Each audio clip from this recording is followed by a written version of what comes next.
Buenas noches, profesora. Esperemos que se encuentren muy bien.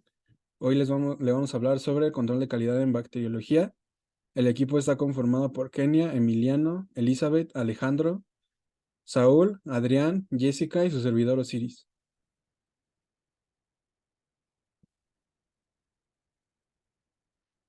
Bueno, primero vamos a hablar sobre la fase preanalítica.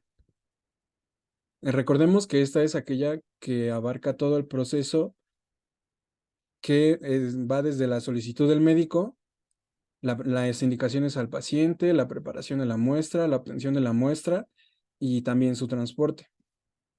Entonces, eh, Ravelo hizo un estudio en 2007 en el que analizaron alrededor de 300 pacientes sobre distintas muestras de glucosa, urea y creatinina, y también triacilgliceroles.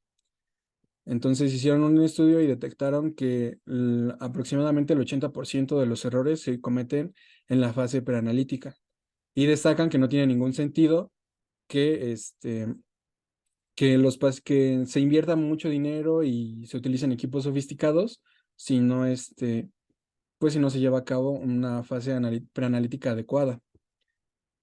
Es importante que se haga unas indicaciones del paciente de la manera adecuada, ya que este es el mayor error que se comete durante la fase preanalítica, ya que detectaron que en ese hospital, de todos esos pacientes, a casi ninguno se les dio instrucciones específicas sobre cómo tomar la muestra. Entonces, pues destacan que esa es la principal problemática. Por eso es importante que pues se den unas indicaciones adecuadas. Ahorita vamos a hablar sobre las principales muestras que se utilizan en los ensayos microbiológicos, que son orina, heces, sangre y distintos exudados. Respecto a la orina, aquí obtuvimos la información sobre la guía de práctica clínica para toma de muestra urinaria en México. Esto se hizo por un grupo de especialistas con el objetivo de estandarizar todos los procedimientos de toma de muestra en el país, ya que, como les digo, muchos laboratorios e incluso muchos hospitales públicos siguen las indicaciones que ellos quieren, los procesos que ellos quieren y no está como estandarizado todo esto. Entonces, esta guía es un esfuerzo por tratar de homogenizar todos los procesos que se llevan a cabo en los distintos hospitales, tanto del sector público como privado del país. Respecto a la orina, pues tenemos dos vertientes. La primera es del chorro medio. Como les digo, aquí es importante que se le den las indicaciones adecuadas al paciente. De las principales es de que utilicen un recipiente estéril, ya que, pues, si utilizan uno que no es estéril, pues podría contaminar la muestra. También es importante que se hagan higiene antes de tomar la muestra, que se evite el contacto con el interior del recipiente y que solo se tome la cantidad de orina adecuada. Entonces, las indicaciones que se le deben de dar al paciente es de que haga un adecuado lavado de manos, que utilicen el recipiente estéril, como que tiene que estar indicado en el empaque, y también debe de evitar tocar el interior del recipiente, lavarse los gelitanes externos y también hacer un secado. Tiene que eliminar el primer chorro de la orina y posteriormente orinar directamente en el recipiente hasta la marca que se indique. Esto es importante ya que si se sobrepasa la marca, pues puede hacer un derrame y contaminar la muestra, y si se tiene una menor muestra, pues se puede hacer una subestimación o sobreestimaciones pues dependiendo de lo que se esté midiendo con esa muestra. También es importante que seque el exterior del recipiente posterior a haber orinado y que se rotule completamente, ya que también otra de las vertientes que indica Ravelo y colaboradores en ese estudio es de que un mal procesamiento de la muestra, tanto como en el transporte como en los etiquetados, pues generó muchos problemas en el hospital que ellos analizaron. Y ya posteriormente, pues se transporta con cuidado la muestra y se entrega en el laboratorio. Ahora, respecto a la orina de 24 horas, igual son similares las instrucciones, debe haber un lavado adecuado de manos, se elimina la primera orina de la mañana en el inodoro y se registra la hora en la que se toma la primera muestra. Se tiene que destapar el recipiente y se coloca la tapa hacia arriba. Nuevamente se recolecta la segunda muestra del día dentro del recipiente y se tiene que seguir recolectando hasta cumplir con 24 horas a partir de la primera micción. Es importante que se utilice un recipiente que no favorezca el paso de la luz, ya que pues favorecería la degradación de algunos metabolitos. También es importante que se eviten derrames para no contaminar y que se mantenga fresco y bien cerrado. Incluso se puede tener en refrigeración, pero es importante que jamás se congele. Y ya posteriormente se debe de entregar el recipiente con la muestra de orina de 24 horas en el laboratorio. Ahora, respecto a las heces, las indicaciones son similares. Es importante que se entregue en un recipiente estéril y solo se entregue una muestra del tamaño de una nuez. También es importante que en el momento de la recolección no toque las paredes de la taza del baño ni que entre en contacto con el agua, ya que pues podría contaminar la muestra. Y como les digo, pues en algunos análisis pueden indicar que suspendan ciertos medicamentos, por ejemplo, laxantes o antidiarreicos, y también ciertas partes de, no sé, alguna dieta especial. Entonces, todo esto es importante que se le indique al paciente.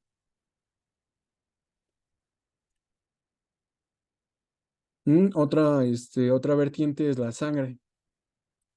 Para ciertas pruebas de sangre, se debe de indicar oportunamente al paciente que debe de estar en ayunas en algún tiempo específico. También puede indicarse la suspensión de medicamentos. Es importante que el paciente esté hidratado, que presente una identificación oficial para asegurar su identidad y que lleve ropa adecuada.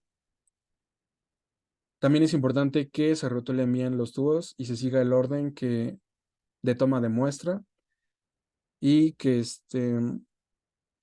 el analista pues se presente, bueno, el flebotomista se presente, dé las indicaciones y el paciente esté familiarizado con todo el proceso para que sea más ágil y se minimicen los errores. Respecto a los exudados, pues pueden variar dependiendo las indicaciones, dependiendo de qué exudado se haga, pero generalmente es lo mismo, o sea que se le explica al paciente el procedimiento que se le va a realizar y pues algunas indicaciones extras que el médico determine dependiendo del tipo de exudado.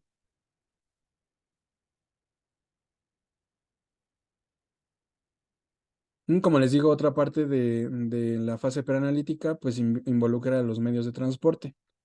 Estos pues tienen el objetivo de garantizar la preservación de que desde que se toma la muestra hasta que se recolecta para ser analizada. Entonces, mantienen viables todos los microorganismos, pero sin que permita su replicación. Aquí tenemos algunos ejemplos, un medio de transporte de clamidia y un medio de transporte viral. Estos son otros tres medios de transporte más comunes. El medio de Amies tiene una solución salina y carbón para mantener la viabilidad microbiana. Generalmente se utiliza para exudados nasofaringios y algunos otros cultivos bacterianos. El medio de Stuart también es de los más utilizados y es similar en su composición al medio de Amies, pero no tiene carbón.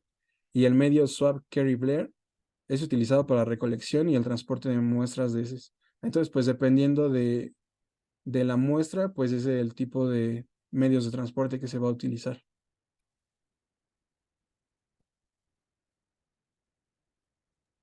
Y bueno, una parte importante de todos los laboratorios, ya sea de índole pues microbiológico, bacteriológico, hematológico, el que sea, pues es el control de calidad.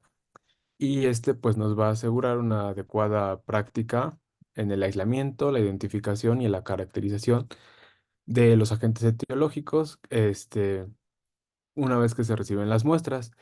A través del control de calidad, pues podemos llevar o manejar de mejor manera los medios de cultivo, reactivos, instrumentos, también los procedimientos y bueno, pues también la parte de la capacitación del personal es muy importante en el control de calidad.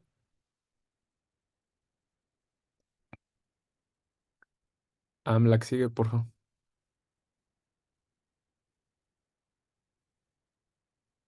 Y bueno, obviamente la parte del control de calidad de los medios de cultivo pues debe de empezar desde que son preparados e incluso desde pues desde que llega el como tal la materia al laboratorio. Siempre es indispensable mencionar que los medios de cultivo se preparan de acuerdo a las especificaciones y las indicaciones de cada uno de los de cada uno de los fabricantes, pues porque ellos son los que dictan pues todas las especificaciones que se deben de seguir. Es importante una vez que ya se tiene el medio de cultivo, pues el agua que se utiliza, el agua obviamente debe estar evaluada y se deben de medir su conductividad, su pH, la determinación de mesófilos aerobios, así como de metales pesados, ya que todos estos factores pues pueden intervenir en ahora sí que en el producto ya terminado o en el medio de cultivo. Em, Asimismo, otro factor importante que se tiene que mantener en control es el material que se utiliza para la preparación de los medios de cultivo. Todo el material debe ser esterilizado y lavado. Obviamente cada laboratorio y los fabricantes pues van a dictar sus propias formas de esterilización y medidas. También se recomienda el uso de detergentes neutros, así como agua destilada. Y bueno, algunos recomiendan también una prueba con azul de bromotimol pues para comprobar que todos los residuos, tanto alcalinos como ácidos, hayan sido eliminados. La que sigue, por favor.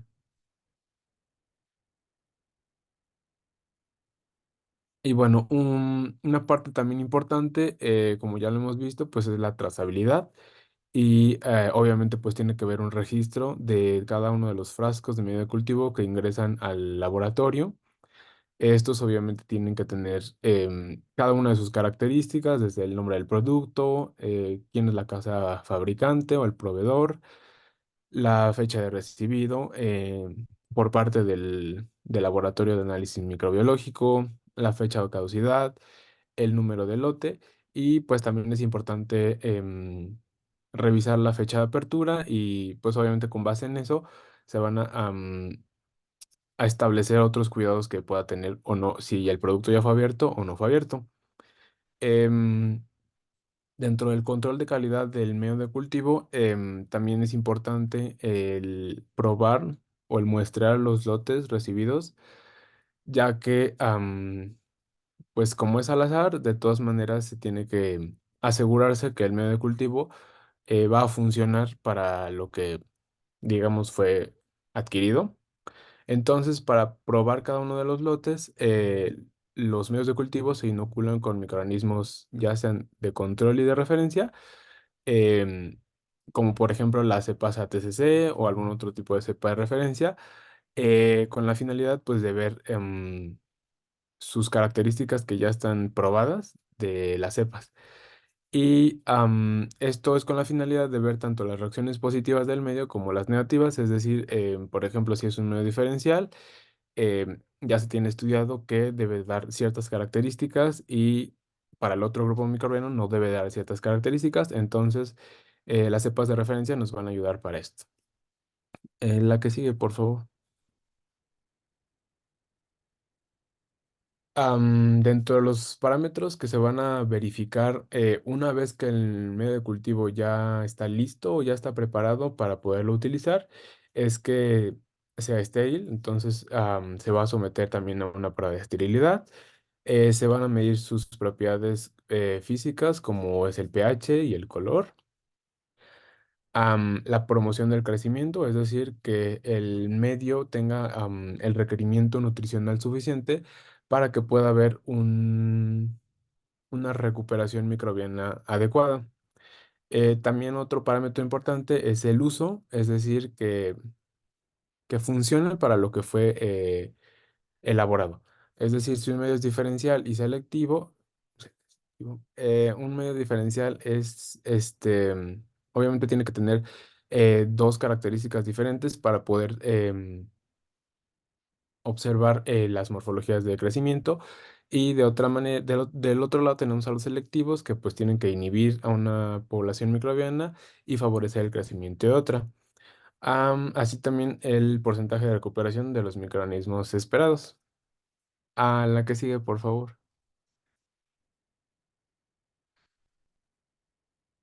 Y bueno, dentro de de las pruebas que ya mencioné que se tienen que llevar a cabo para los medios que ya están terminados, una de ellas es la esterilidad.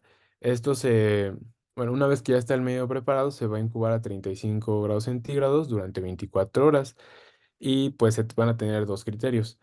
Am, el criterio de aceptación del producto es que no haya ningún tipo de crecimiento, por eso se va a incubar para pues favorecer o más bien probar que el medio de cultivo no tenga ningún tipo de célula viable. Y obviamente el criterio de rechazo, pues es que el medio de cultivo tenga crecimiento, entonces por lo tanto el lote se va a rechazar. También la parte de la funcionalidad del medio de cultivo, que era de lo que ya mencionaba un poquito. Aquí se van a utilizar las cepas de referencia, ya que están bien caracterizadas y obviamente se conoce cómo es su crecimiento en los medios de cultivo. Otra prueba es la promoción del crecimiento, que justamente es probar o comprobar que el medio favorece el crecimiento de los microorganismos satisfactoriamente para poder llevar a cabo las pruebas. El que sigue, por favor.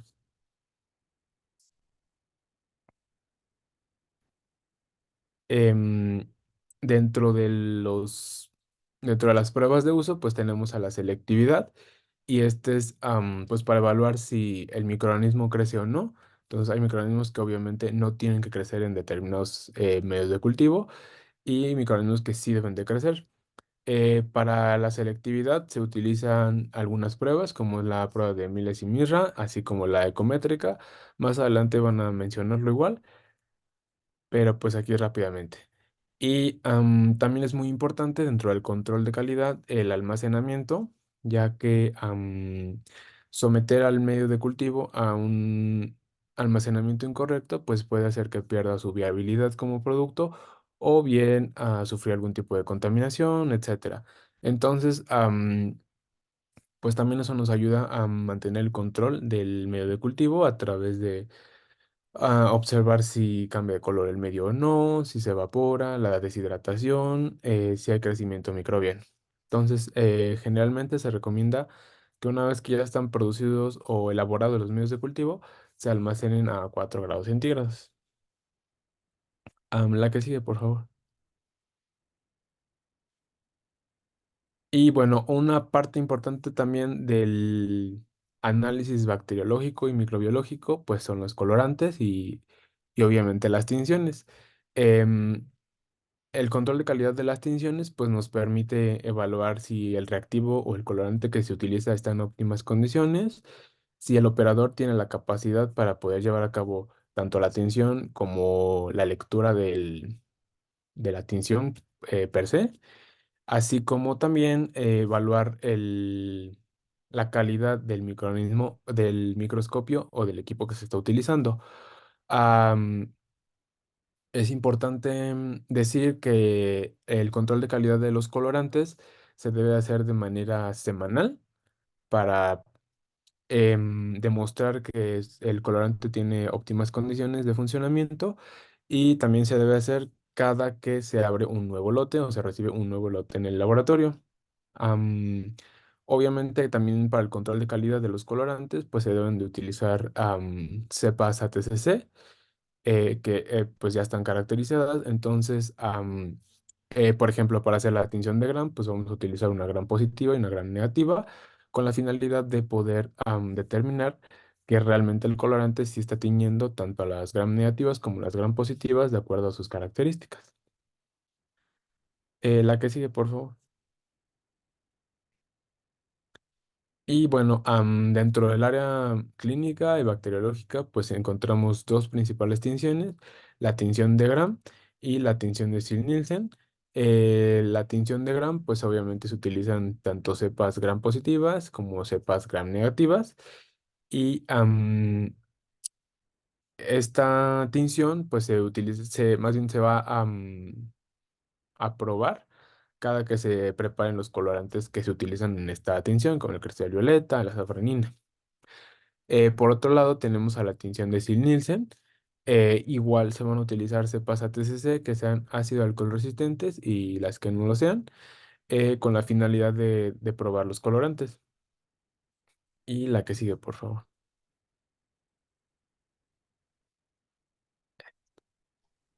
Vamos a tener el material, el control de calidad en el material que vamos a estar utilizando en el laboratorio.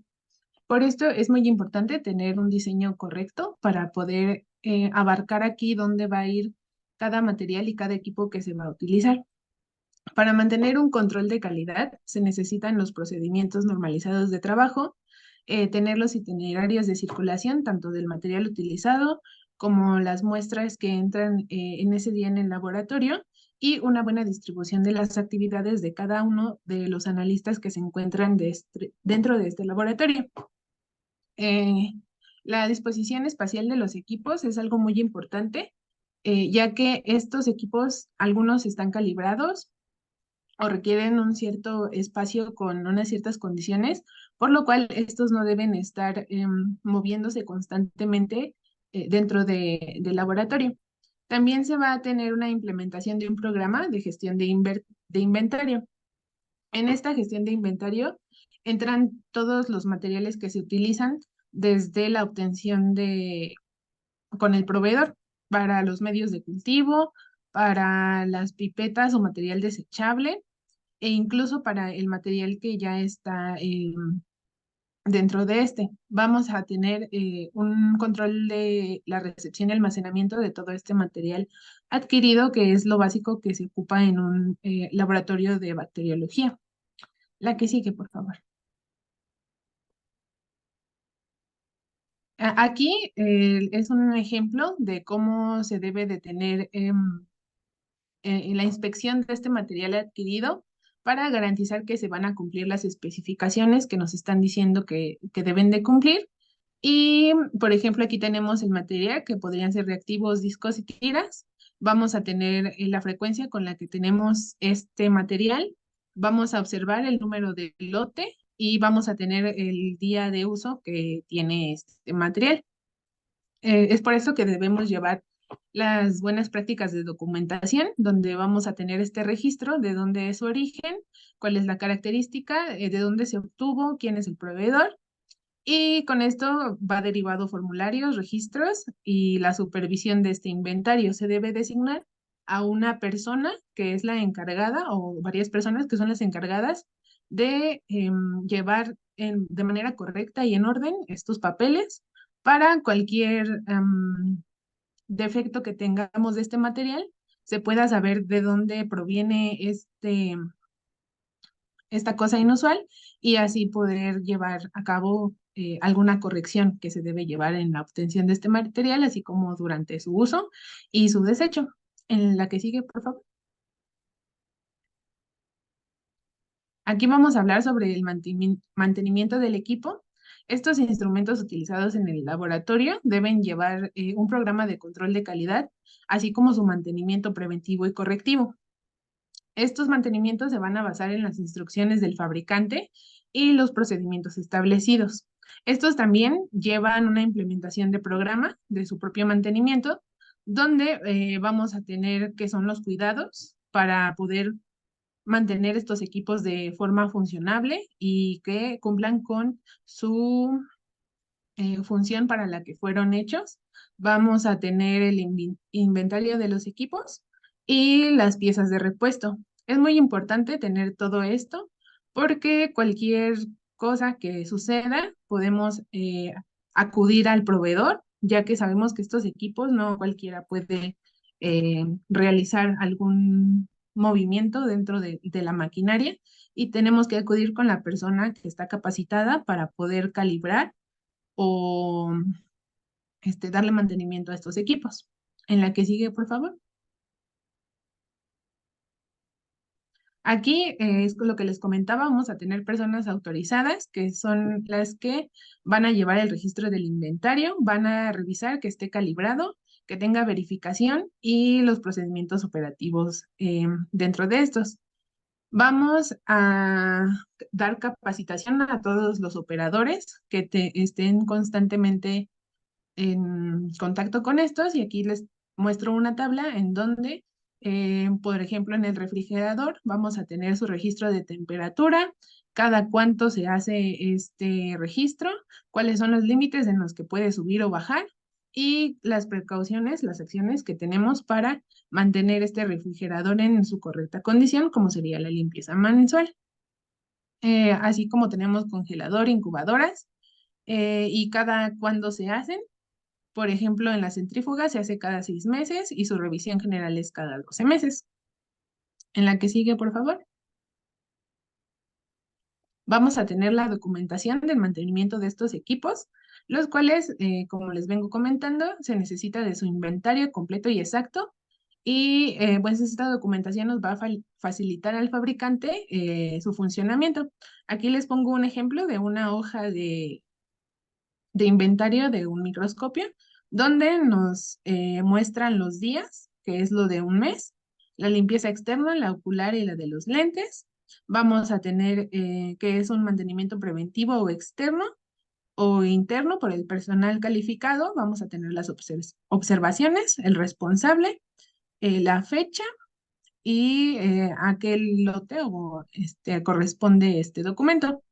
Los equipos más pequeños de uso común, como las centrifugadoras o las pipetas, se pueden gestionar mediante un único documento o manual de mantenimiento de estos equipos que van a englobar todos estos equipos pequeños de uso común.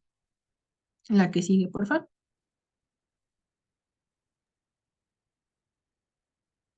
La esterilización también requiere de un control de calidad. Esto para garantizarla se realizan los procesos de esterilización con controles físicos, químicos y biológicos. Aquí les muestro una tabla donde tenemos 3 de los métodos más utilizados para esterilizar material, instrumentos y o equipo, donde tenemos los controles físicos y se muestra cómo se registran diferentes controles para diferente método. También tenemos los químicos y los biológicos, que más adelante se les explicará un poco sobre esto. Siguiente, por favor. Bueno, estos controles que les mencioné anteriormente, en el control físico se va a registrar eh, lo que es la temperatura, la humedad, la presión, y para esto también se debe de realizar el registro del tipo de esterilizador que se va a usar, el lote de material, las características del ciclo y los resultados de los controles. Entonces, aquí tenemos el control físico, que es el que les mencioné, el control del producto, que puede ser un indicador químico externo, que nos va a documentar en cada paquete el correcto funcionamiento del esterilizador, el indicador químico interno, que va a documentar que el agente esterilizante ha entrado al interior del paquete, y tenemos el control de carga, donde tenemos un indicador biológico que va a documentar la eliminación de microorganismos, el indicador químico interno que se utiliza en cada ciclo dentro de un paquete de prueba. Todos estos productos esterilizados tienen que contener un tiempo de caducidad de la esterilización, hasta qué tiempo pueden ser utilizados y qué tan efectiva es la esterilización de cada producto. Siguiente, por favor.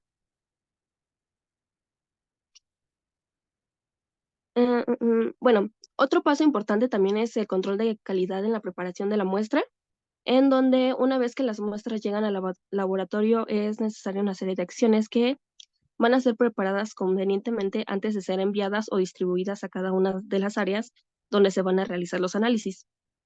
Entonces, en primer lugar, se va a hacer una recepción que supone la aceptación de la solicitud y de las muestras. Para ello se hace una inspección física de las muestras y su identificación. Se va a controlar el tiempo transcurrido en el que se almacenó y la extracción de las muestras. Y también se va a controlar la temperatura a la que han permanecido las muestras. Entonces, aquí también se van a registrar las incidencias detectadas, las horas de llegada, el registro de la presencia de las muestras, peticiones incongruentes o redundantes, protocolos inadecuados, entre otros. Fallos frecuentes que se pueden encontrar en este paso de control de calidad es fallo en las técnicas de cultivo, la toma de muestra inadecuada, deficiencias de transporte o que el tipo de muestra no es adecuado para el estudio que se quiere realizar.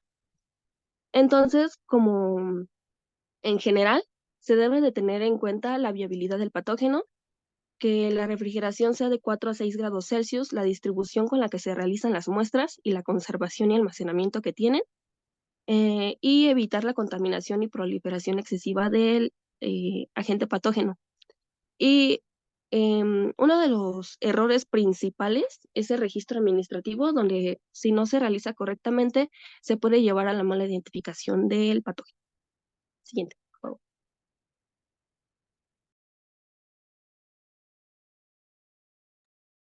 Bueno, maestra, ahorita vamos a pausar el video, vamos a subir 2 partes de video. Entonces, pues hasta aquí llega la primera parte.